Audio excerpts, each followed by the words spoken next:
Thank you, and good afternoon, and welcome to the New Yorker Festival. This is always a highlight at the magazine, and I hope you're all having a good time so far. I am Dorothy Wickenden, executive editor of the magazine, and I promise you that this will be a livelier debate than the one you all saw earlier this week. No one has altitude sickness, as far as I know, and we have a really fantastic panel here, and I think they can speak to the issue that is before us today with even more authority and certainly more candor than the candidates could themselves. So, to my immediate left is Kellyanne Conway, who is a Republican pollster. She's president of the polling company Woman Trend. She was a senior advisor and pollster for Newt Gingrich's 2012 presidential campaign, and is the co-author of What Women Really Want, How American Women Are Quietly Erasing Political, Racial, Class, and Religious Lines to Change the Way We Live. Melissa Harris Perry, a columnist for The Nation and an MSNBC host, is a professor of political science at Tulane, where she founded a project on gender, race, and politics in the South. She's the author of Sister Citizens, Shame, Stereotypes, and Black Women in America. Margaret Hoover, in the purple dress, who worked in the White House under President George W. Bush, is the author of American Individualism, How a New Generation of Conservatives Can Save the Republican Party. Boy, these subtitles are really long. Cecile Richards is the president of the Planned Parenthood Federation of America, and she was formerly deputy chief of staff. I didn't pay him. It's an unbiased crowd out here. Formerly Deputy Chief of Staff for House Democratic Leader Nancy Pelosi. We're going to take an hour or two for our discussion, and then we'll open up for questions from all of you. But first, we wanted to start with a little short video that we put together at the New Yorker this week that'll just give you some of some of the high points of the campaign on this high and low points on this particular issue. And now we're going to have a fight over women's health. Give me a break. You know, this is the latest plank in the so-called war on women, entirely created by my colleagues across the aisle for political gain. Women are not an interest group. You shouldn't be treated that way. Women are over half this country and its workforce. Scott did all the morning routine. Get the girls up, get them fed, get them dressed, get them off to school. He did everything with the kids.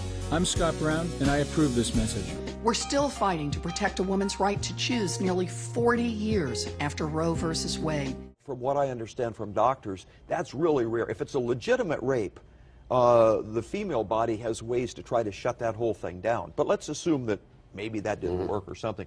You know, I think there should be some punishment, but the punishment ought to be in the rapist and not attacking the child. Oh, I think it was a terrible statement on his part. I think it was uninformed. I think it was outrageous and offensive.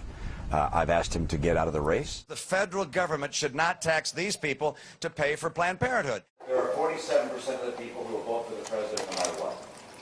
All right, there are 47% who are with him, who are dependent upon government, who believe that they are victims. It shows that he's out of touch, that if he thinks that half of the country is feeling like victims. Victims? I wouldn't say so. I'm not looking for a handout. I don't think anybody is ever looking for a handout. I think that we all want chances and opportunities. It's the moms who have always had to work a little harder to make everything right. It's the moms of this nation, single, married, widowed, who really hold this country together. We're the mothers. We're the wives.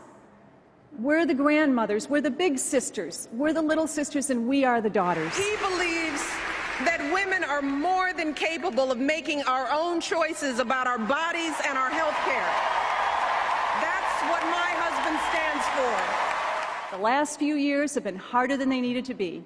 It's all the little things that the price at the pump you just can't believe, the grocery bills that just get bigger, all those things that used to be free, like school sports, are now one more bill to pay. It's all the little things that pile up to become big things, and the big things, the good jobs, the chance at college, that home you want to buy, just get harder. I say all of this tonight, not just as First Lady, no, not just as a wife. You see, at the end of the day, my most important title is still Mom in Chief. I was in Dayton, Ohio, and a woman grabbed my arm and she said, "I've been out of work since May. Can you help me?"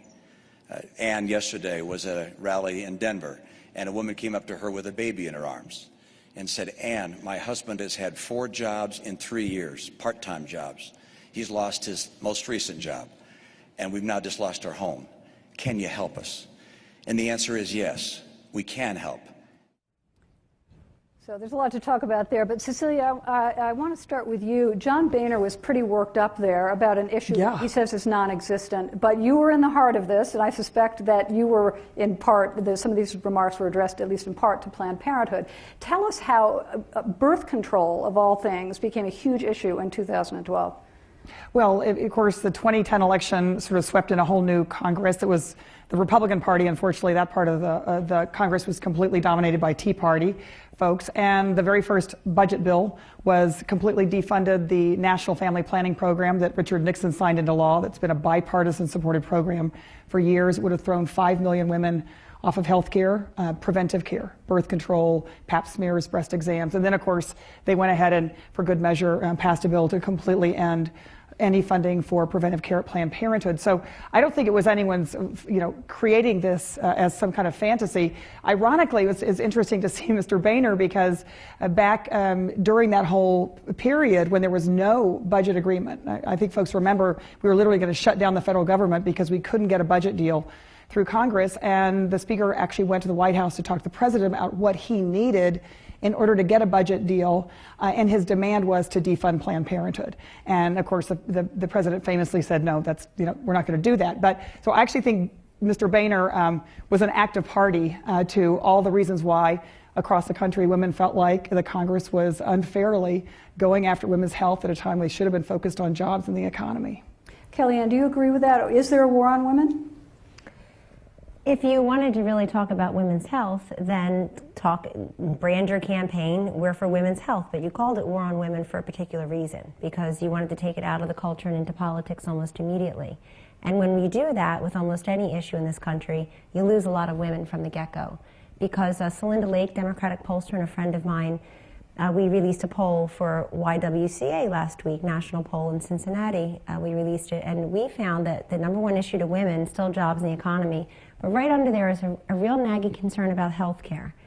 And because women don't look at health care as a political issue, they don't look at it as a Supreme Court decision or the Affordable Care Act's 2,000 pages of legislation, or Planned Parenthood, with all due respect. They look at it as health care, access, affordability, reliability. And the moment that it's sort of elevated, the moment it's put down into the political sphere, you lose a lot of women. But let's be very frank. In no one's polling, are abortion and contraception the top 5 issues. Whether it's Fox News or the New York Times, it's just a fact. The only way it pops up is if you isolate it. If you say, how important will abortion and contraception be to you in your vote this year? How important is it to you personally? But you can fill that in with education, health reform, jobs in the economy, foreign policy, free Q-tips. You can fill in the blank with almost anything and get a high number.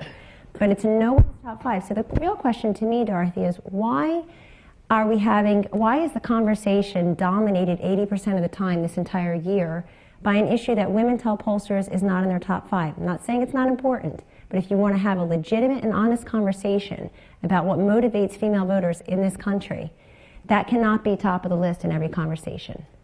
Melissa, I bet you have views on this. Well, I think there are sort of 2 separate sets of issues. One is about the policies, and the other is about the politics. I think you have put your finger on it. I'm from a different ideological viewpoint, but what I would say is finally the Democrats managed to brand something. In other words, you had this whole set of policies that were going on in the world, and the Democrats, for one of the first times in quite some time, managed to put a good, solid brand that could be repeated over and over again, that could be used as a messaging technique that could help to get voters. So on the politics side of it, I agree with you in the sense that they brought a bunch of things together. They gave it a good label, War on Women, wow, and they used that as a discursive tool for talking about what was happening, and for you don't now I'm going to sound like Mitt Romney. You don't need 100% of the voters, right? But you don't need 100% of women. But to the extent that you particularly focus in on the women who are already as voters sort of available to Democrats, which is, predominantly unmarried women, young women, women of color. So you give them a motivational piece. So that's the politics of it. But then there is a policy piece. Now, whether or not we call those policies war or not, I think is up for debate, depending on what you feel about war. But was there a concerted effort on the part of the most conservative aspects of the Republican Party, largely the Tea Party, that swept in post-2010, in 2010, they swept in part, also remember this, in the first election in 30 years that actually reduced the number of women elected to the U.S. House of Representatives, despite the fact that it had been sort of a GOP year of the woman. Those women, many of whom won their primaries, did not win the general election. We actually saw a decline in the number of women in Congress. And the first issues, that's right, were issues of the deficit. They came in talking about jobs. But the policies that they put forward were policies about reproductive rights. And so on the straight policy of it, there was a concerted and, I think, new effort that occurred post-2010. Margaret, I want to ask you specifically about this because you've written about how Republicans should not focus on social issues. It is not a winning issue for them. We see that it's a winning issue for Democrats. Could you talk a little bit about that? Sure. I say this, by the way, as a Republican who's intimately involved in an effort, a super PAC effort, to help elect Republicans who are in favor of LGBT rights to the Congress. So I'm not actually, but we're also focusing on the issues that people most care about. So we're not running ads saying Mary Bono Mack has a transgender stepchild and is actually really good on these issues if you look at her voting record. We're saying Mary Bono Mack is against Obamacare. She is for growing jobs. She is for eliminating the debt and deficit. These are the issues that Americans are caring about. So we're actually running on issues, and Republicans are running on issues that are most important to them in their daily lives. Kellyanne's right. When you look at all of the polling in all of these districts across the country, the social issues are not registering as anything that's important. I think Melissa's right about the politics versus the policy, that the war on women was a branding effort. It was a mechanism created by Democratic Party politicos to try to use the issue of contraception and abortion rights as a wedge issue for women. And in a very close election, that can sway independent voters, and it can be quite effective. But well, Cecile, I want to give you a chance to speak up here, because Roe v. Wade is at issue here, is it not? And if Romney becomes president, and he has the chance to appoint one or two more Supreme Court justices, even if he doesn't, Roe could be overturned. Talk a little bit about that, Cecile, and what is likely to happen. Sure, and let me just say, I should say, my day job is I'm president of Planned Parenthood, and proud to be so. We serve 3 million women every year as healthcare. That's my primary job. Right now, I'm taking a leave from that job so they can actually volunteer on behalf of the president. So some of the things I say today probably are in that vein. I will address the question of Roe, but I can't let this sit. Maybe I'll be a little Mitt Romney here, but it wasn't the Democrats who brought up birth control. It was the Republicans. It was the Republicans that, for the first time in decades, decided to defund all birth control for women in America. So it wasn't. Democrats didn't create a war. Democrats didn't create a war. Richard Nixon signed that into law. Richard Nixon signed that into law. So this has been bipartisan support. And actually, there was a fabulous story out this week. A long study, I think a 4-year study in Missouri, which shockingly showed that when you provide women access to birth control, you reduce abortion and you reduce teen pregnancy. So I think actually nothing more shocking than birth control keeping you from getting pregnant. Well, I'm saying, but I think there are clearly some members of Congress who don't know how women's reproductive health care works, and we've seen that on the video. But I do think that this is an important issue, because Mitt Romney has pledged not only to get rid of Planned Parenthood and to overturn Roe versus Wade, but also to end birth control benefits for women under insurance plans. So that is a basic healthcare issue. It's not one that was falsely created by anybody. I think it's a basic healthcare issue. The concern about Roe clearly is that, I think Jeffrey Toobin was on the other evening on this. We're looking at a court where Ruth Bader Ginsburg has had health issues. I think very likely that there'll be a new court justice next session.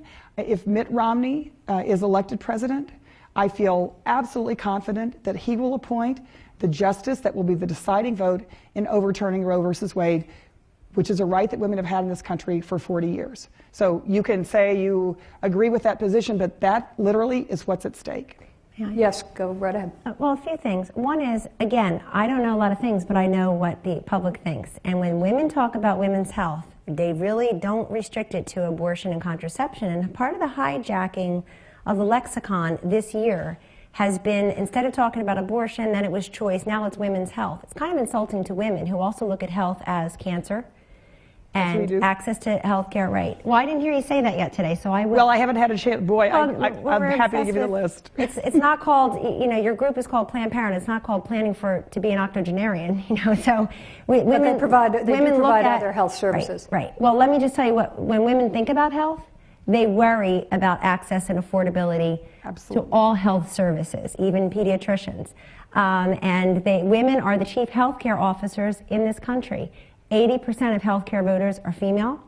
Women control 2 out of every 3 healthcare dollars spent in this country, and not just on themselves, for children, for parents, for elderly relatives who are asking them to help them navigate through all this paperwork, whether it's the Affordable Care Act or the Medicare Part D prescription drug benefit. And of course, they're very concerned. They're the ones that nag everybody to go to the doctor and take care of themselves. But as a serious point, women in this country care about these issues, but there's a huge difference between what is a staple of your weekly or monthly conversation and what is a motivator to you when you go into the ballot box. And in 2010, very few people talked about this issue on either side. The issues were almost purely economic. And the fact is that in 2008, President Obama received 56% of the female vote. That's an incredibly, astonishingly high number for a non-incumbent. The 3 successfully reelected presidents in the last 30 years, Reagan, Clinton, George W. Bush, did not get 56% of the female vote when they were reelected. Think about that. Bill Clinton got 54% of the female vote when he was reelected, 47% the first time.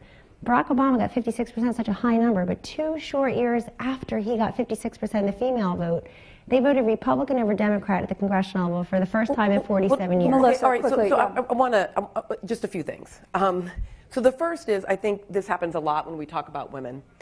We should always pause and say which women.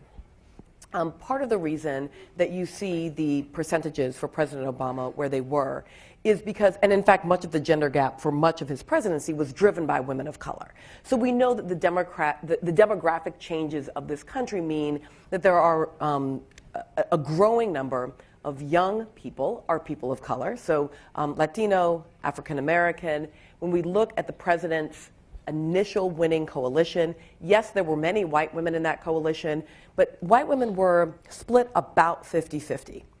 The enormous gap occurred because African American women, who are the predominant voters within African American communities because of the massive disenfranchisement of African American men around felon disenfranchisement laws, gave President Obama an enormous edge, as did Latinas who were voting for the president.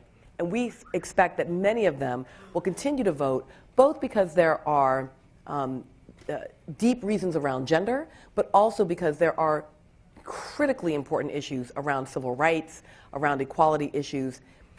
The second thing I want to say is to keep separating out women and reproductive rights and economic concerns is odd to me. There is no issue more central to women as a group, and this is like the which women, like women as a group, than the ability to control one's fertility.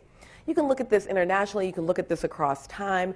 When women have the ability to inexpensively control their own fertility, pace when they will have children, their educational achievement, their professional achievement, their ability to make choices about with whom they will develop relationships is fundamentally different than in countries and in times when they don't have the ability to control their fertility. So you can't talk about jobs, the economy, the affording of health care without talking about the ability to control fertility. And why did President Obama mention abortion or contraception in a 90-minute debate? And then the third, mention them. Well, and also Jim Lehrer never asked about them. No. And then the third thing I would say, just quickly, the third thing that I would say is that the war on women issue, which I do think is a branding issue. I thought it was a really fantastic branding. But part of what played into that, certainly abortion was part of it, certainly birth control, reproductive rights, but the other piece of it was the Violence Against Women Act.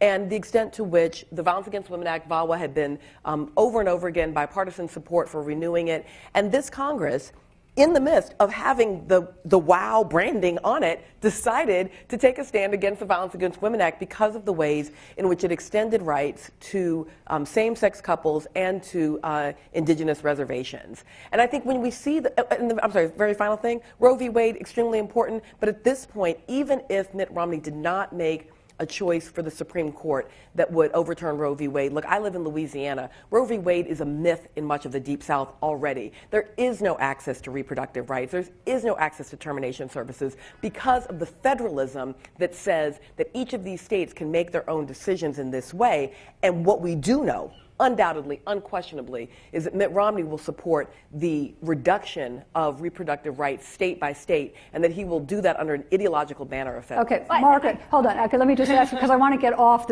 some of these particular social issues, because there's so much else to talk about, and just broaden it out quickly to the Affordable Care Act. And we saw Romney do quite a pivot on Wednesday night during the debate. He appeared much more moderate. He was much more compassionate than he's been. He gave an absolutely terrific performance. I think everybody up here would agree with that. But he changed his positions. And in recent weeks, he's also been taking great pride in having passed Romney Care in Massachusetts when he was governor. And of course, the Affordable Care Act, in large part, was modeled on Romney Care. So tell us about that. I would love to answer that question, and I'm going to. Okay. But what I would like to do is just ask for permission to expound upon just one aspect of what Melissa said. One. And the other part is this notion that the Republican Party is really monolithically anti-choice when it comes to that one issue we were talking about before, which is reproductive rights. Because there actually is a tradition of pro-choice Republicans in the Republican Party. Yep. While they haven't been as strong in the last decade, I think that there are some places and some, I think, especially in terms of how I look at the party, some real opportunities for that diversity to reappear, especially in a next generation of Republicans. And I think that what we saw play out with the Aiken debate and with the Aiken disaster. I'm going to be careful how I characterize it. Is that, and the timing with which it coincided with the platform committee really misrepresents the number of women in the party who are in favor of women making their choices about their reproductive health and not the government. Agreed. And it is, 78% of women voters, Republican women voters, believe that the women should make the choice about their reproductive health, not the government. And 66% of pro-life Republican women voters believe that women should make their choices about their reproductive health. So I just want to get that out there because there is this notion that the Republican Party is monolithic on that issue. And I also think when making statements, broad statements about how Mitt Romney is going to govern, I think really all we have to look at with Mitt Romney and how he would govern is how he had governed before in the past. And I don't think he had governed in the past in Massachusetts in a way that is consistent with the statement you made that he would absolutely 100% ideologically go right-wing and necessarily nominate somebody. I think he would support federalism, which would allow the right-wing states that are doing what they're doing. I think that's debatable. I definitely think that's debatable. But let's talk. So then let's go to the Affordable Care Act, Romney Care versus Obamacare. Yep. I think that you can say just off the bat that there are four major things that are fundamentally different between Romney Care versus Obamacare. And I love that the argument from the left is they're basically the same. Obamacare was modeled after Romney Care, which is a great argument if you're on the left to make, but there are fundamental differences between them. First of all, Mitt Romney actually demonstrated a far greater degree of bipartisanship than President Obama demonstrated in the implementation and the lobbying and the putting together of this act. He had Ted Kennedy, the liberal lion of the Senate, and the Heritage Foundation, this conservative think tank in Washington, D.C., come together, put this bill together. He had bipartisan support in Massachusetts. A Democratic legislature put this through. It was a deliberative process. It was a long process. It almost fell apart many times. I think it speaks to Mitt Romney's stated ability to actually make a deal and negotiate and give and take, which is something that President Obama really hasn't demonstrated. He hasn't come away with any historic bipartisan legislative achievements in the last few years. The taxes, Romneycare doesn't implement direct taxes on people the way Obamacare does. And the individual mandate is implemented very differently. The regulations that are involved in the nationalization of the healthcare apparatus here now in the healthcare industry are far more vast and far more burdensome to individual businesses than they are in the state of Massachusetts. And then again, there's this case that Romney makes about federalism. That it should be up to each state to figure out how they want to administer their health care policy, and that the federal government shouldn't be telling people how to do it. Cecile, speaking for the president here in that capacity. Well, I'm not speaking for the president. But as part of the team, informally as part of the team. Why has Obama not done a better job in selling Obamacare? People don't understand it. It's too complicated. And yet he would consider it one of his biggest achievements. So I'm going to answer that question, but I want to also agree with Margaret. And just a couple of things, I think. One is I appreciate what you said about Republicans. I feel strongly about this in my Planned Parenthood role because Planned Parenthood was started by Republicans in a lot of parts of the country. I mean, Peggy Goldwater co-founded Planned Parenthood in Arizona, and so I, too, look forward to working to the day which women's healthcare issues are no longer a partisan matter. So thank you for that. And maybe we can get together after this is over, because I do think I hear from Republican women and men all across the country who are concerned of the rightward drift of their party. I think I think there's on the Affordable Care Act. I can't go to all the specifics about how Romney Care and Obamacare were different, but the fact of the matter, one is I'm from Texas. Okay, by the time the Texas legislature ever got it together to get health care for people in that state. We have the worst health care, I think now the worst record for health care accessibility in the state. We have 40% of folks, women, uninsured. We have, of course, also, the policies are so bad that I think the folks in Texas would say they'd welcome the opportunity to be insured and to get access to health care. And I think for women, and again, I'm just going to focus on it because I think that is a bit of what this panel, I do think we could have done collectively a much better job explaining really 3 or 4 basic things for women about the Affordable Care Act. First is, and it's probably already been mentioned, but for the first time, we can't be denied coverage because we've had breast cancer. We've been the victim of domestic violence. That was a misstatement the other night, one of, I think, a few by Mr. Romney, but that is a really different policy, is that to say that we're actually going to cover everyone regardless of pre-existing conditions. The second is, for the first time, there's no gender rating. And this is, I was actually just in Iowa yesterday. This is shocking to women to think they don't have to pay more for insurance now for the first time in their life. That's a huge matter. The third is that preventive care is going to get covered at no copay. And again, I think, this is just basic good sense. It's like if you invest in prevention, early detection of breast cancer, early detection of cervical cancer, it saves the government money. It's good for women's health. If women are healthy, their families are healthy.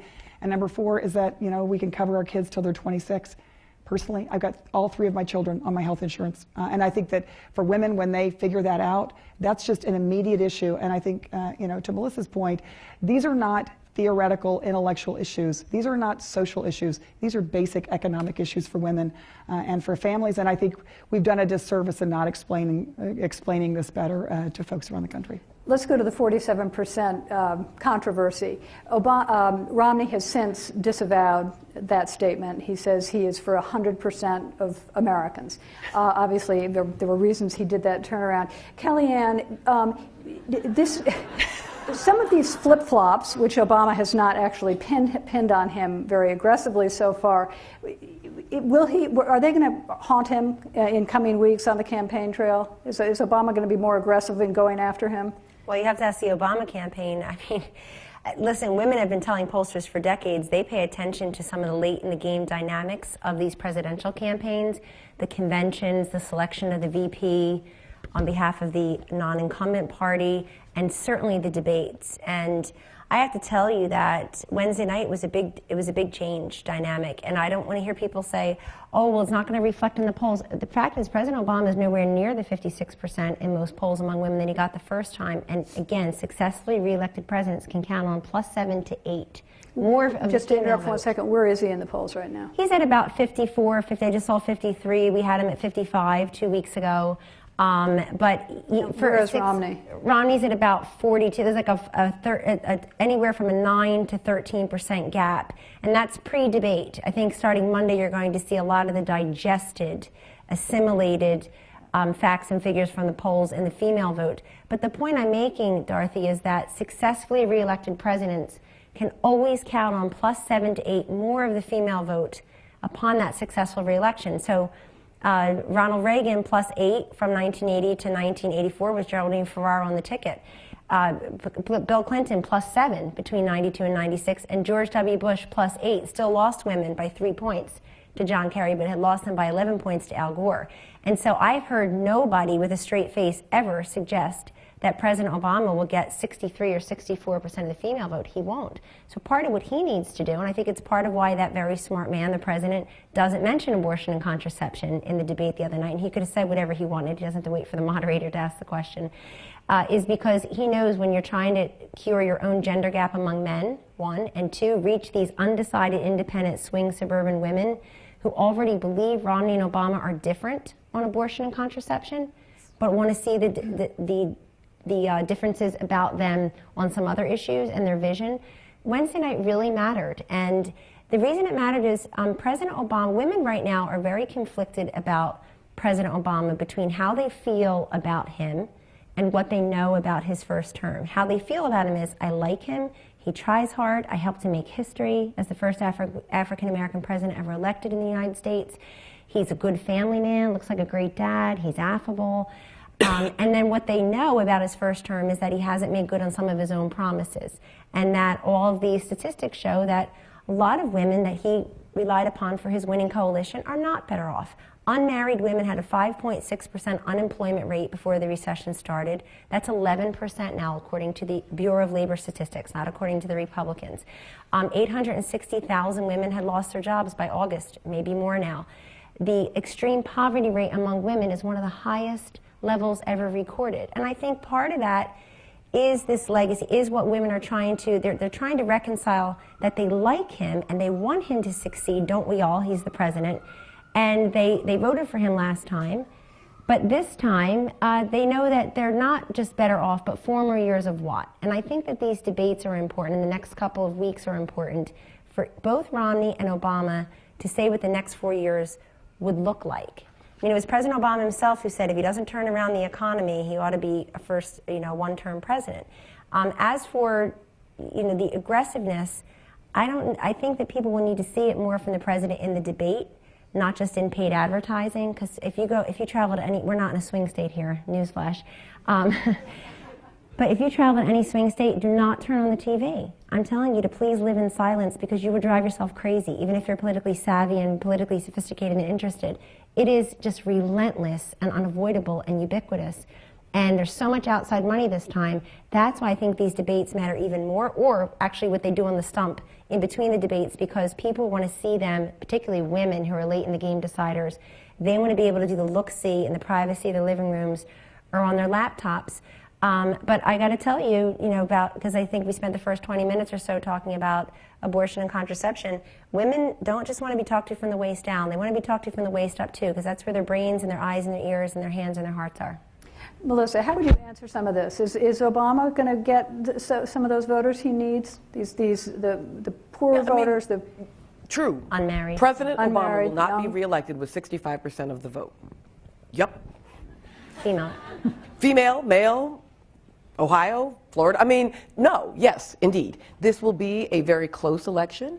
Part of what will make it close is the weird, archaic thing that is the Electoral College, right? So the very fact that one need not campaign to the entire country, but at this point, and I think you're exactly right about whom they're campaigning to at this moment. So part of what happens in the debates is, now, first of all, you're very right. I don't think there's anyone who could miss that President Obama underperformed and Governor Romney overperformed on Wednesday. It was really stunning, the ability of Mitt Romney to do a lot of things he had not previously done. Talk about the fact that he had been governor of Massachusetts, which I thought was like off the table. And the ability to spin that in a way that allows sort of this narrative about Romneycare being a bipartisan effort. Right? I mean, there was some really masterful politics going on Wednesday night. So wherever you're standing, to the extent that you just like artful politics, it was happening, and it was not happening on the president's side on Wednesday night. It just wasn't. There were moments where Mitt Romney said things that were factually inaccurate, like, President Obama, you have added more to the American deficit than all other previous presidents combined. That was, or excuse me, to the national debt. And that's just not accurate. But it needed to be said at that moment, Governor Romney, that is not accurate. So if you let it stand when it's inaccurate, then it's bad politics, right? So yes, and the fact is they are talking to a relatively small group of people in very few states, and they are and they're going for it. But right now, at this moment, there has not been a president not reelected, right? So I hear you about the gender gap and all of that. One, again, when you look at which women, he is going to way overperform with young women. He's going to way overperform with African American women. He's going to way overperform with Latinas. He may not get, certainly of white women, some great percentage over 50%, but that should be plenty for a winning electoral college coalition. There isn't any evidence at this moment that this is going to be a blowout, and there isn't any really good evidence at this moment that Mitt Romney has figured out what states are going to work for him, except voter suppression efforts. And I just want to be really, really, really clear that when a pollster calls you and you are saying what you support and which candidate you support, there is no one who asks for your voter ID. No one who checks whether or not your name matches, including your middle name. No one asks for your long form birth certificate. None of that happens when you call up, right, and you get the pollster call. What we know is that transforming those preferences into votes in some states is going to be harder. And it's going to be harder even though some of it has been defeated. So what we've seen, for example, in Pennsylvania this week is the defeat of the voter ID law, at least partially. So what the Judge Simpson sent back was you can ask people for their ID at the polls, they just don't have to give it. I'm not making that up. That is what the judge ruled. Now, although that is better than making it mandatory, obviously, as you might expect, there's whole groups of people for whom asking for that ID might make them feel that they don't have, that they don't have the right to vote without it. We know that this is likely to impact exactly the groups that are most likely to be on the president's reelection coalition, which is to say, African Americans, students, so young voters, and by the way, interestingly enough, often women who, if you have, I've had a couple last names in my life, but if you've had multiple last names, if you're transitioning, if you just got married, if you just got divorced, if one of your IDs looks different than the other, I mean, we know as women, when we try to deal with these things as women, that in fact these are real challenges that could in fact suppress the votes of precisely the folks who are in the Obama coalition. So, the polls will tell us one set of things, but in this there are real structural reasons why those polls might not translate into votes. So, Margaret, what about this issue of voter fraud? Is this a real issue? Republicans certainly tell us it is. I think it's a real issue on both sides, right? I mean, I think the argument Melissa made is not inaccurate, right? I agree with you, right? I understand and feel a lot of empathy for and sort of inspiration to help correct these groups who have been traditionally disenfranchised, that feel that their votes may not count. Every vote should count. That's what we stand for. That's what we do. Everybody gets to vote. Your vote counts. There is, on the flip side, there's not fear-mongering about dead people voting. I mean, there a very respectable journalist in Miami has written for years, Carl Hyacin, about dead people on the voter rolls who've been voting in Miami for decades. But that's not addressed by either voter ID or early voting restrictions. But the notion of voter fraud isn't a boogeyman, is what I'm saying. And so there's got to be somewhere in the middle where everybody gets to vote, and only alive people who are alive, who are eligible to vote, who are citizens, also get to vote. And that there's got to be a common ground, and it can't be either or. Cecile? I just think that Our biggest problem in the United States is not enough people vote. So if we really, I would love it if the Republican and Democratic parties would get together and think about how do we make it easier for people to vote. There are states in this country where they have mail by ballot. You can mail in your ballot. We have states where you can have same-day registration, and they have much higher voter participation. If I were really focusing on the concern in this country, it is we have too many people who don't vote, and we make it difficult. I just think that this is a false issue, and coming again from a state of Texas where voter suppression is an art form, I actually think this is something that is, it's always rattled around. I'm really grateful that some of these decisions have come out to say we're not going to implement these ridiculous, I think, restrictions on identification that definitely suppress the vote. I just wish we could get together and actually say, how do we up voter participation in this country? I also will say, look, here's, and I think it kind of maybe goes back to one of Kellyanne's points. Not to put too fine a point, but women are going to determine who the next president is, right? I mean, we were about 10 million more women voted than men in 2008. Likely that will be true again. Right now, the president has a very healthy gender gap. And I don't know, I mean, we could all look at different statistics and different polls, but there's just no denying it. It's a very healthy gender gap. I just left Iowa where it's 13 points. Even people who aren't supporting the president agree. So I don't think it's, and I actually don't agree, Kellyanne, on the point that women know everything about Mitt Romney's position and Barack Obama's position on women's issues. I don't think they do. I mean, the polls show. But what are women's issues? I've never heard anybody say men's issues. Have you ever heard anybody say men's issues? Men's issues looked at as all issues, so why aren't all issues women's issues? All issues are women's issues. I agree, but for some reason you're saying, well, we shouldn't talk about any of those issues like birth control. No, because that's all you're talking about, calling it women's issues. Well, I actually, because we can do the math. Okay. Excuse me. Actually, we serve 3 million women with health care, birth control, breast exams, pass-throughs. So but that's, excuse me, can I just finish? That's why I talk about these issues, is that's what I do for a living. And I know there are millions of women in this country that don't get care. My point was, right now, Mitt Romney has an extreme gender gap problem. And every time women learn about his positions on these issues, it hurts him. And in fact, I think if he was proud of his position that he's going to overturn Roe, he's proud of his position that he's going to get rid of Planned Parenthood, he would be running ads on them. He would be talking about it. The fact of the matter is the president has been running ads on the difference in their positions consistently, and I think it has driven the gender gap. So that's the fact of the matter. So Roe versus Wade was put into law in January of 1973. That's 39 years ago, almost 40. In that time, we've had, counting this year, 12 years of Democratic presidents. The rest have been all Republican presidents. And Roe versus Wade is still the law of the land. So we've had 8 years of Reagan. But what's the point? 12 years of Bush. The point is that you're saying Mitt Romney's going to change him. Mitt Romney's going to change him. Well, that's what he's pledged to do. Okay, let's move off Roe. I want to talk, and I hope you do too, about Michelle Obama and Ann Romney. Because I think that there was widespread agreement that those two women gave two of the most popular speeches at the two conventions. They were both terrific. Margaret, which of them do you think did a better job addressing the problems of unemployment, some of men's issues too, unemployment, housing, family budgets, the rest? I'll answer first by telling you that I thought they were both fantastic, and I really, really sort of adored Michelle Obama's. I think she gave, next to Bill Clinton, the most compelling speech of the Democratic convention. I thought she was excellent. But actually, on that point, and I'm not saying this because I'm a Republican, I think Ann Romney's, her words, actually spoke more to folks in the middle who are struggling. When she identified, you even showed in this clip just now, she identified the people who are having a hard time getting the money, they're underwater on their mortgages, paying their gas prices, paying for their groceries. She talked about consumer goods prices going up. In that sense, I think she spoke directly to that issue.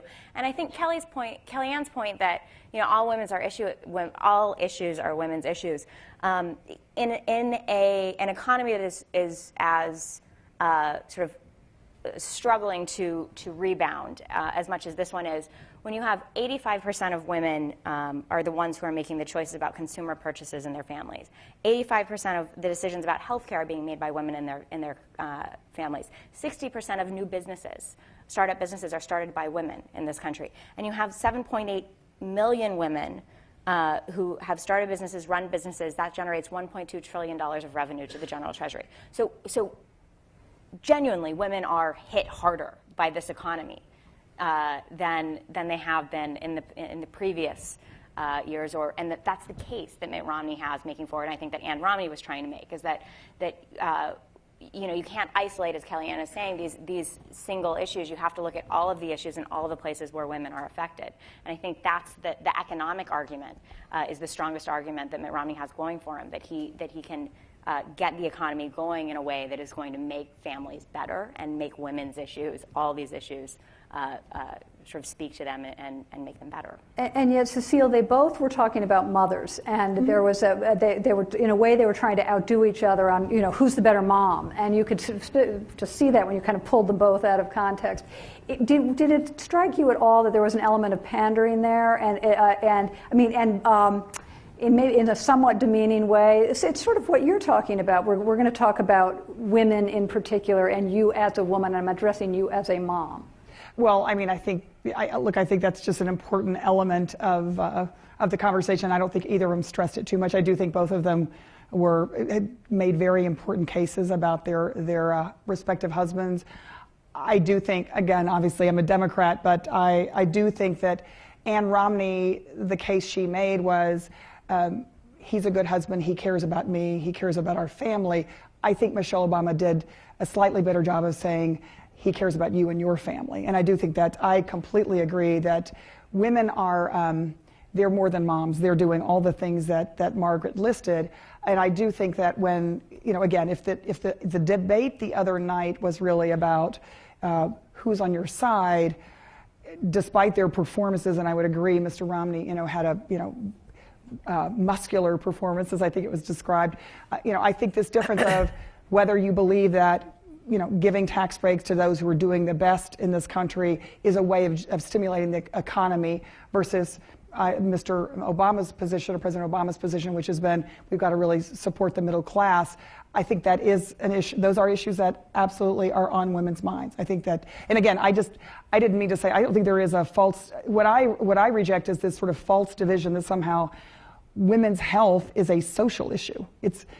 Birth control isn't a social issue unless you've never taken it. It's something that 99% of women. So I just think that there is this very false divide, unfortunately, sometimes by the Republican politicians, that says, oh, that's like just a social issue. It's not really an issue that women care about. The mom stuff is important, but it's going to be outdated soon. And the reason is it's going to be outdated as a big, broad strategy to attract the female vote. Yes, because the growing demography is an explosion of unmarried America, particularly unmarried women. And the most explosive group of unwed mothers is actually in the white community. The New York Times wrote a seminal article within the past year, I'd say, showing that about 41% of unwed moms are 41% of white women who have babies are unwed moms, and it's exploding. And these are older women. These aren't 19-year-olds. These are women who are choosing to be moms. And I think women right now are a product of their choices. Years ago, the Republican Party would say, how do we get more women? They ask that all the time, believe me. But I tell them, well, look, you can't wait for the single to get old and the single to get married and the young to get old, because that may happen, but there are dozens of elections between now and then. And the one explosive thing that Celinda and I wrote in our book years ago was Unmarried America. But 11 million fewer unmarried women voted in 2010 than voted in 2008. And so their numbers are actually growing at a big, crisp clip. But they underperform those numbers at the ballot box, particularly in off-year elections. But years ago, when a woman was 25, almost anywhere, she had said, I do. And now at the age of 30, 32, she'll say, I probably will sometime later. And then all of a sudden she's 35, 40 and says, heck, I guess I won't. And what is it that she's doing in her life? Is she still talking about abortion and contraception in the same way, with the same intensity, at the same level of the priority as she was when she was 20, 22, 25, 28? Or is she also a homeowner? Is she worried about her own retirement security because she is going to remain unmarried? She makes a good income. She educated herself. She's doing very well in life. But she's worried about her landscape is much broader. But I don't think either party has truly captured this cultural zeitgeist of unmarried America. Consumer America has, because they have single-serving things, and they show people like that in their commercials now on television, frankly, and in the magazines. But there are some, I think the most fascinating thing about the gender gap are the intra-gender gaps among women, because women are not monolithic. So we've always had a big race gap, as Melissa reminds us, age gap certainly. But we're tending to have more of a geographic gap now because people choose where to live. Years ago, you lived where you were raised or your spouse was raised or where the military base or the college or the job was. But now people are mobile, and when they were more economically prosperous, a decade ago or so, they moved around and they choose where to live. It's very self-selected. And the other big gaps are the marriage gap and the children under 18. When I started in polling in 1988, if the household was married, it had children in it. If it had children in it, it was married. You cannot presume that at all. That is a ridiculous presumption that belies the cultural zeitgeist that I'm explaining. And so I think what both parties, I know they've got their micro-targeting, but frankly, nobody appreciates the fact that you can have three 48-year-old women all living 10 miles apart from each other in Westchester County or out in Nassau County. And the first 48-year-old woman is a first-time grandmother. And if you live in an urban area like first-time grandmother, 48, that's crazy. It's true. The average age for a first-time grandmother in this country is 47. And so if she had a child at 23 and her child is having one at 24, she's a first-time grandmother. The prism through which she looks at the world and politics is fundamentally different than it's ever been, and certainly since the previous election. She's blue-collar, non-college educated, first-time grandma. The second 48-year-old woman, single, never married, no children, quite by choice, not through circumstance. Postgraduate degree, six-figure income, spoils the heck out of everybody else's children, and flies to Europe 6 times a year, or Asia for that matter, 4 times on business, twice on pleasure. And she's the second 48-year-old woman. Then the third 48-year-old woman has a child in kindergarten and is pregnant with the second one. It's 3 48-year-old women all living near each other, and the political parties want to reach out to them how? As 48-year-old women. Well, good luck with that one. Because the third 48-year-old woman I just described to you, pregnant, and somebody who had 2 of my 4 children in my 40s, pregnant and with one in kindergarten, she has more in common with the 28-year-old who has a kid in the same kindergarten and is also pregnant than she does with either the other 2 48-year-olds, the grandmother and then the unmarried. So I think that women get short shrift, not from consumer America, corporate America, but from political America, because we look at them as voters. Are you going to turn out? Are you Democrat or Republican? Do you care about abortion or the economy? And we just love to pigeonhole women in a way that they otherwise refuse to be pigeonholed. And yet, Melissa, women are still lagging way, way, way behind. In Congress, what is it, 17% of members in Congress are women. There are very few women in the corporate boardroom. You can go through the list of professions, and it's just still equal pay is still a problem in some professions. So the parties are the parties adequate? Certainly, I would think that our 2 Republicans on the panel would agree that the parties aren't adequately addressing some of this. But are the Democrats adequately addressing it as well? It's interesting because we started in a bit of an odd place, which was with Ann Romney and Michelle Obama. And I teach a class on America's First Ladies as part of what I teach, and I'm obsessed with the First Ladies. I find them very, very interesting. But it's really tough to ask about sort of the extent to which there's a partisan gender pitch when you begin with the First Ladies or potential First Ladies, because their relationship to the American presidency is through marriage and parenting, right? When Ann Romney says it is hard to be on the campaign trail, it sucks.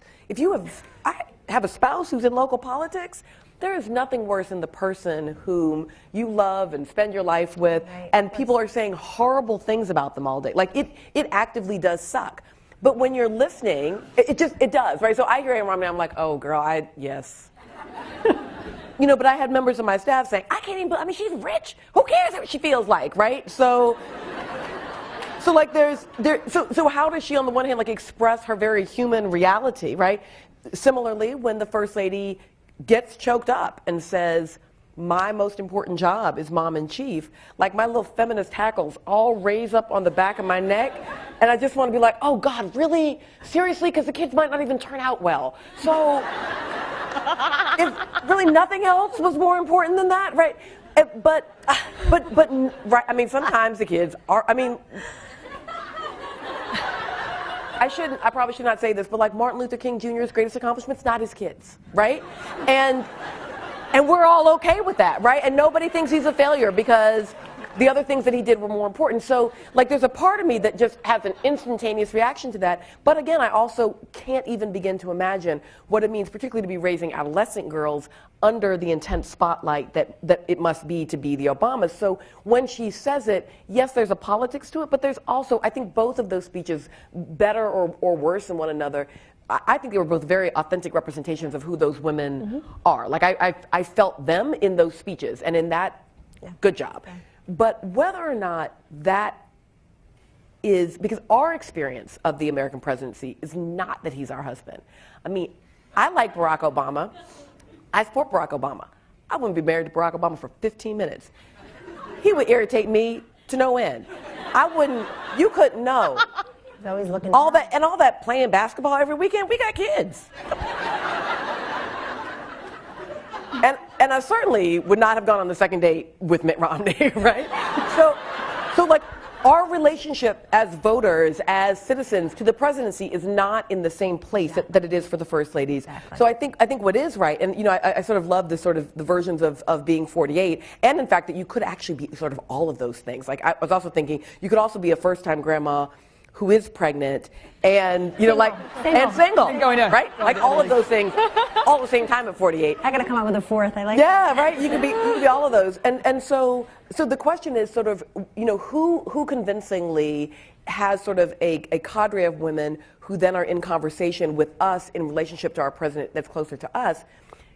I think that the Democrats at this moment are doing better at it, but only marginally better at it, and in ways that I think 2016, if Mitt Romney does not win this election, 2016 is going to be fascinating, because I assume that the group of Republicans that are going to run in 2016, assuming that Mitt Romney does not win this year, includes some women of color like Nikki Haley, governor of South Carolina, includes men of color like Bobby Jindal, my governor in Louisiana, and also Marco Rubio out of Florida, includes a group of Republicans that I think in many ways look more like this vision that, where there's sort of more room under the Republican big tent, and it's going to be harder to just say you're the party that's against these various demographic groups, because they're going to be represented, I think, will Paul Ryan run again? Sure, but then there'll also be this very different looking population of Republicans running, and I think it will be fascinating. But at this moment, right now, today, at this convention, Democrats did better, and they did better in part because their one really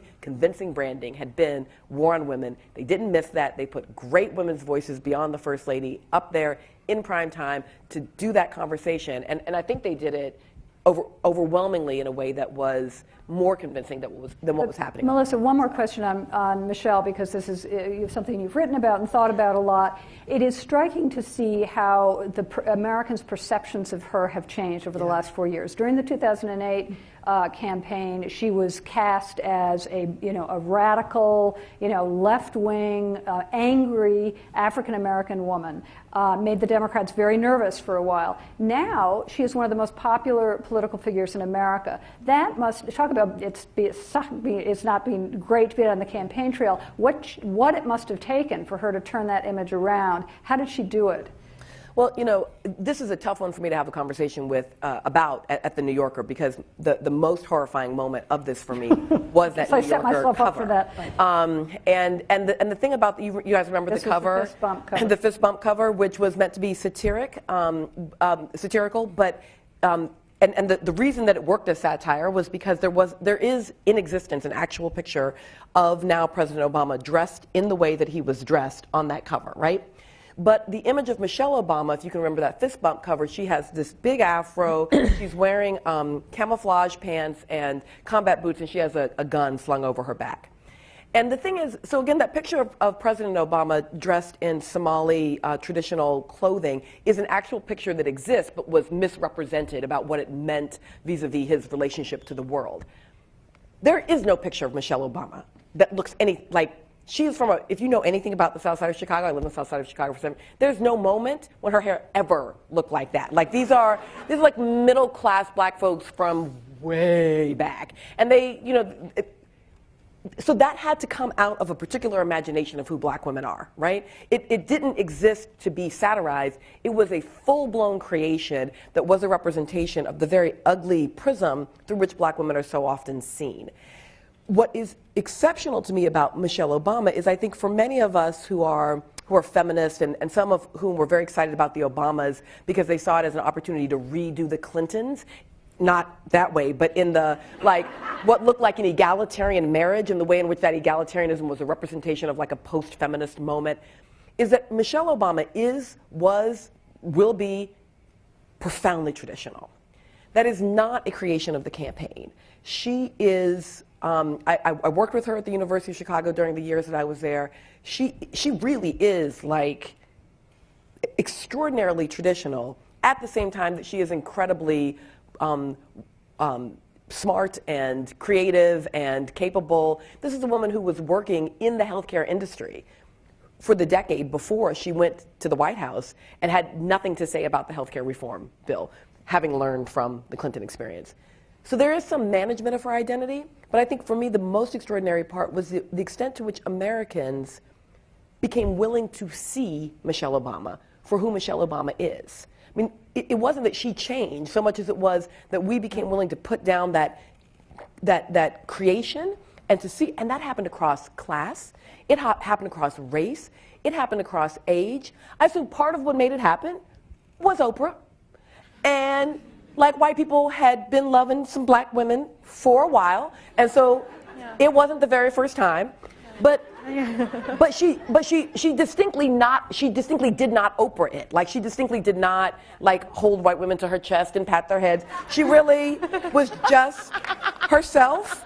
But it really, for me, it is one of the most heartening for all of the ugliness that has occurred in the past 4 years. One of the things I really do hold on to is the extent to which Michelle Obama became discernible to so many Americans across so many differences of ideology and demographics, and how much that New Yorker cover could no longer work. And the irony for President Obama really is that his wife and his former political nemesis and current Secretary of State Hillary Clinton are each 20 points more popular than he is.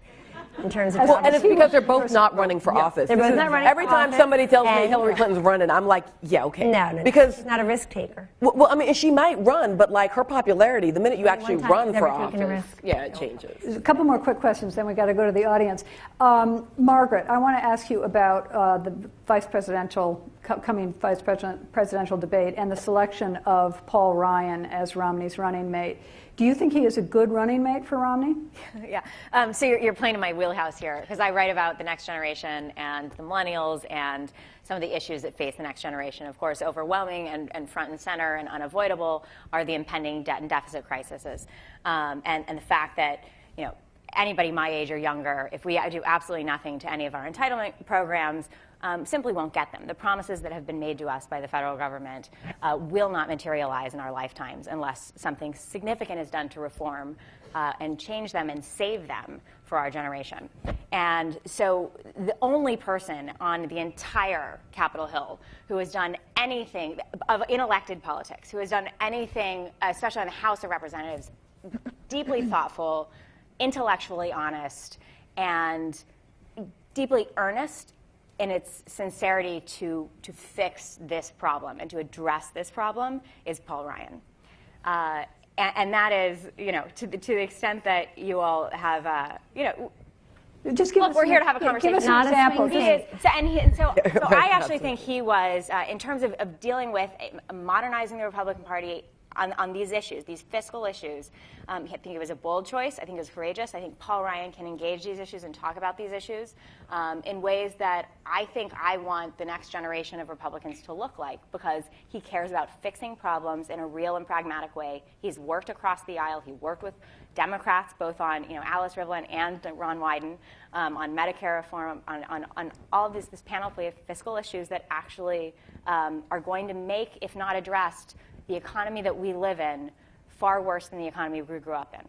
And that's significant. So I think I was very, very excited about the choice of Paul Ryan. I have to say, we're here, we're talking about women's issues, we're talking about there are some issues that I don't agree with Paul Ryan on. But on this issue, especially now, the moment is now to deal with these fiscal crises. And so I think he was a very good choice. I think that he will be Joe Biden, there's going to be a very strong contrast between the two. Yes. And I see some places where I think I would encourage Democrats not to get too excited that Biden is easily going to outperform Paul Ryan, because I think they underestimate Ryan and his ability to be congenial and understandable and relatable, and also deeply substantive at the same time. And they're also from very similar backgrounds. They're sort of ordinary guys, vice presidents from Scranton, Pennsylvania, and Paul Ryan's from Wisconsin. They're both sort of aw shucks, understandable, relatable people.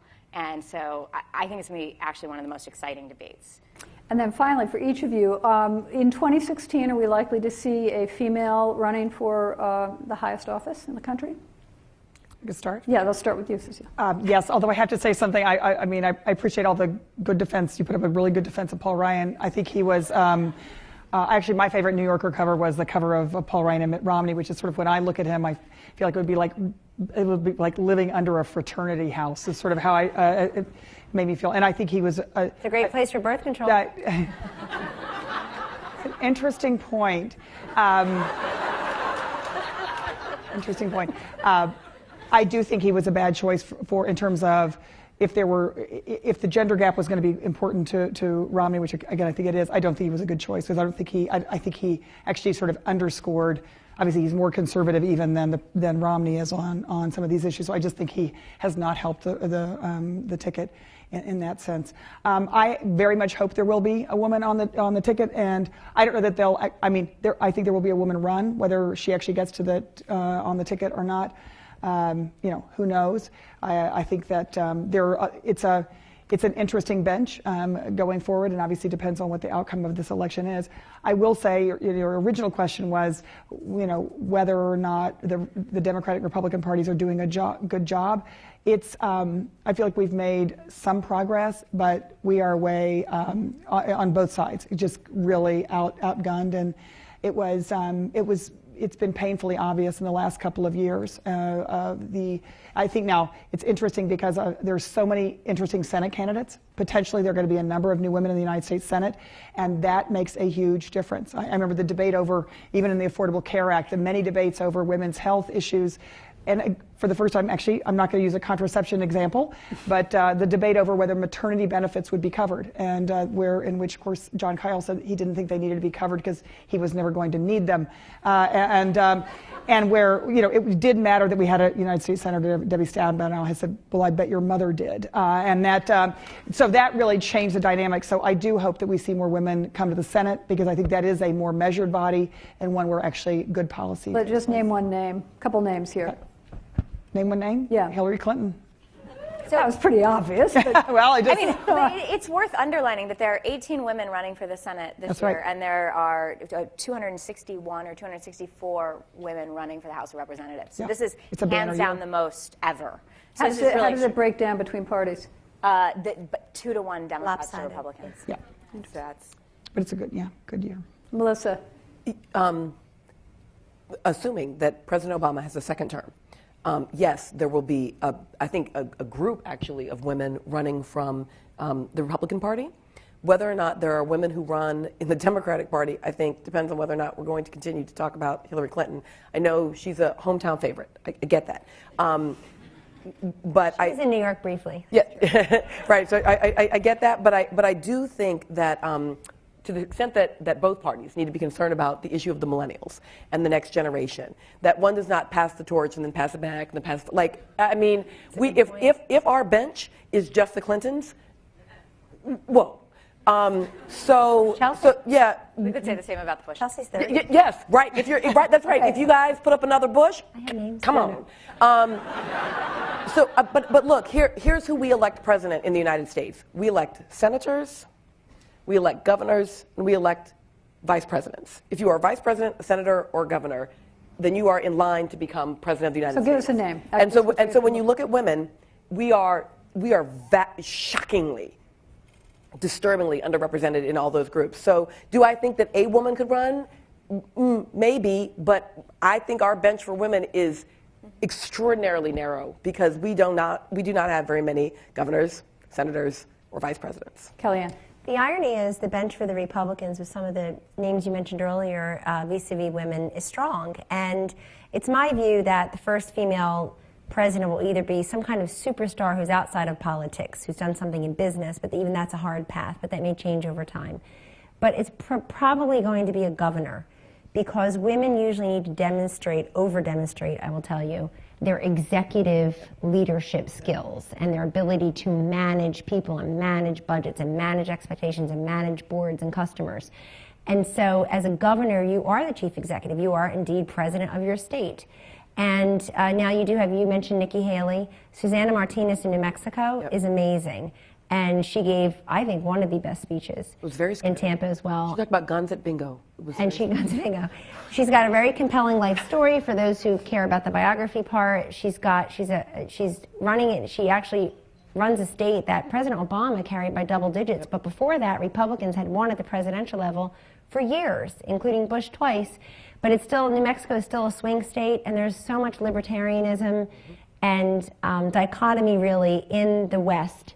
And the Pacific Northwest, the West, and you've got the New Mexico, Arizona areas in Nevada, in that you've got people who are, pro-Second Amendment, but also Democratic. You've got pro-choice Republicans. It's a very, very fascinating place where many people are moving, by the way. So the populations are growing. So I think the bench is strong, but I actually believe they'll probably try vice president again. And I have to tell you, as someone who works with female candidates and would-be female candidates who never actually make the jump but are very serious and want to do it for all the right reasons, there's no longer just the need to have the fire in your belly. To run as a woman in politics, you have to have the fire in the belly and you have to have bile in your throat. You have to be willing to swallow so much crap. And that's a shame. And you have to have a ton of money, too. Okay, I want to open it up because I assume that we have some questions from the audience. We'll have two mics, and one mic on either side. And probably it's best to stand up and speak into the mic when it comes, but go ahead. Yes, here. Here, yes.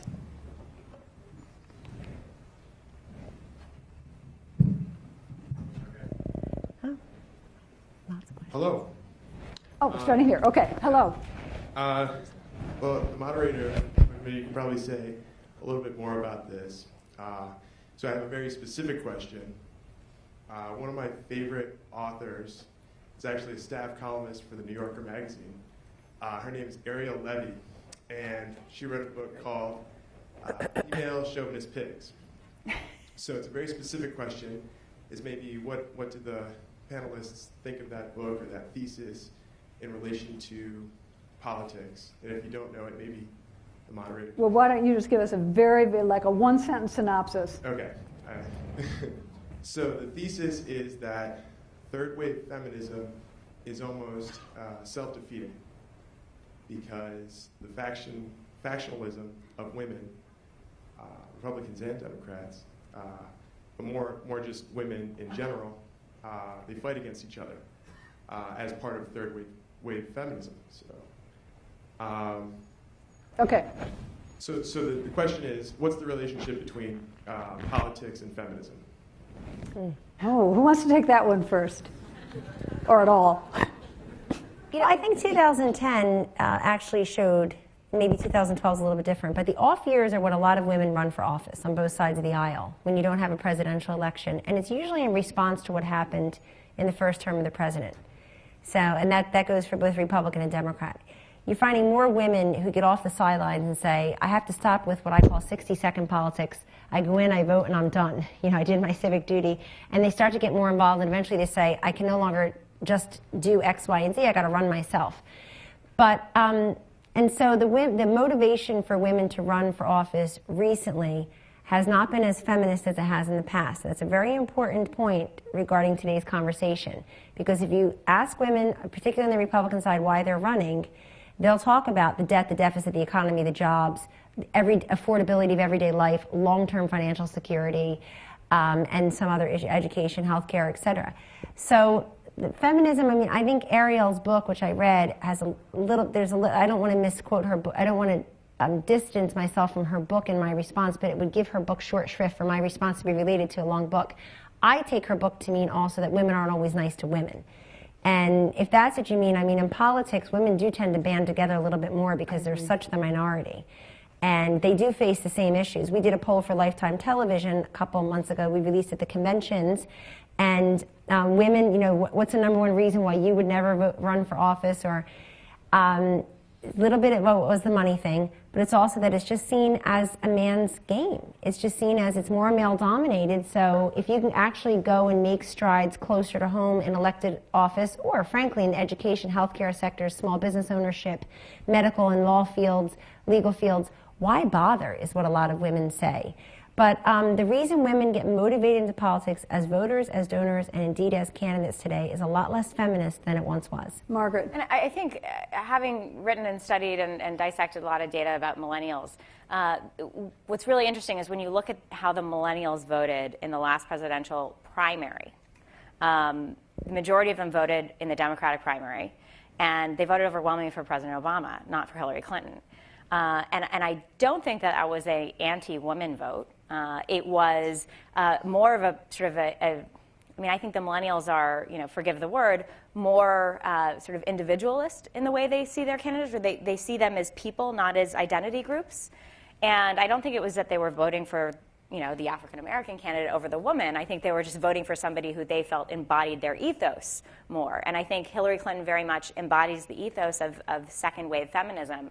And I think that doesn't relate as much, or the millennials don't relate to that movement as much as they relate to what Barack Obama represented, which is sort of this new sort of what America's becoming in terms of changing demographics. The millennials really embody a more global ethos, they're highly technical, they're highly international, they're very entrepreneurial, and I think President Obama represented those things. So I just think in terms of feminism, sort of embodying itself in the next generation of our politics, I think it definitely looks different. Yeah, and the only thing I would add to that is I just think that there was a great study this year, or I guess maybe it came out last year, which is women in office just more likely to get stuff done. Shocking. They work across the aisle better. I think in this Congress, they've been particularly disserved because it's been such a fractious, let's don't get anything done, let's just put up roadblocks.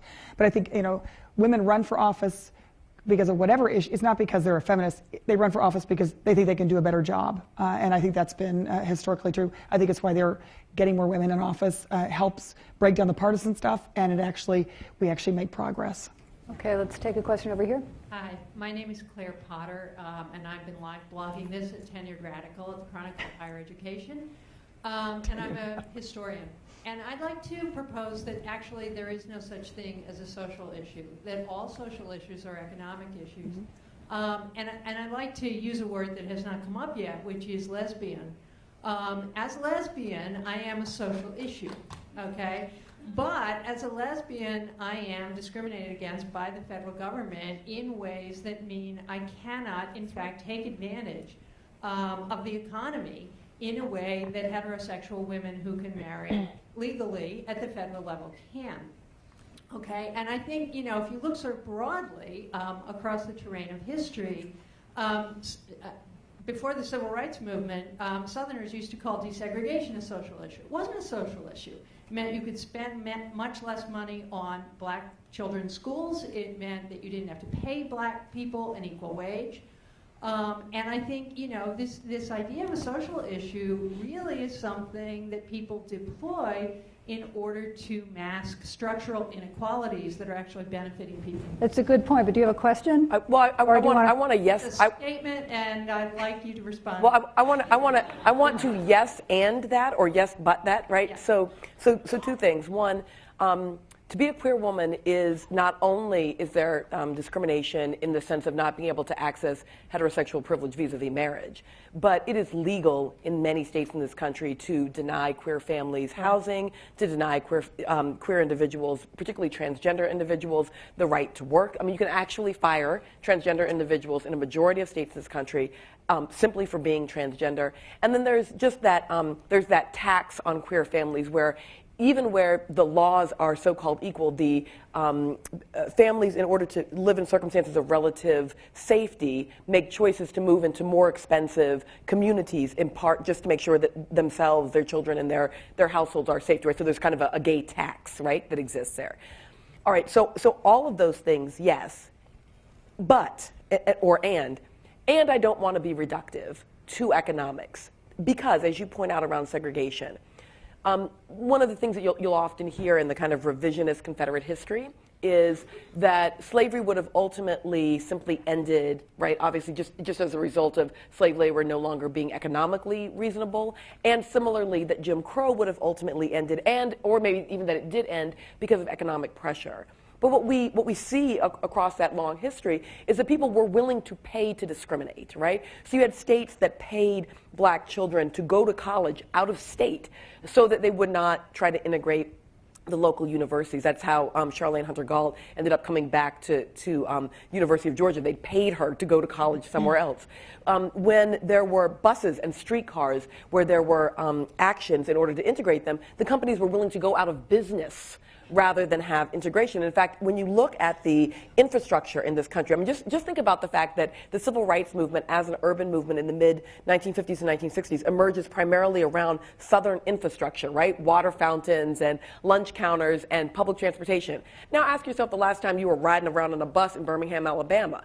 And you weren't, because many of these cities and states and localities were willing to let their public infrastructure go to crap once it was time to integrate. It's what we saw in the public schools. So much so that even now, we've tricked ourselves into thinking that school choice through charterization is somehow an egalitarian movement, when all it is really encouraging black folks to like segregation, because we will be segregated now in charter schools instead of traditional public schools, right? So it's not only what it is. That was an overstatement. But it does, that was clearly an overstatement, but it does, it certainly does have that effect, right? These schools are actually more segregated than they were 50 years ago, right? So you end up with bipartisan agreement that this sort of school choice is the most appropriate thing. So I would just say yes and, because I just want to be careful that we don't reduce so social might be the wrong word, but there's actually a taste for discrimination that people are willing to pay a premium for. So we can't simply address discriminatory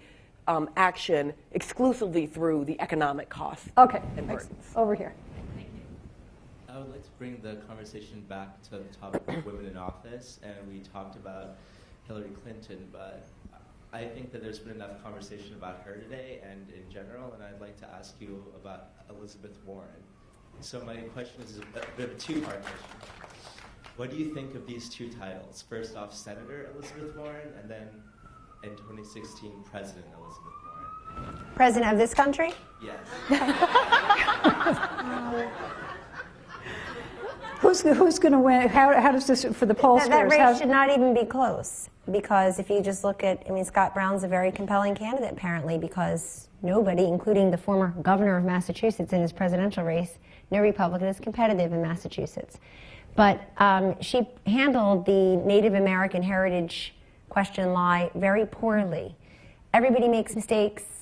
Everybody wasn't anticipating something in life, certainly in politics, but it's the way you handle it that really matters. And I'm giving you a nonpartisan, sterile analysis. She handled that really poorly, and therefore it never went away, and both sides are running ads about it.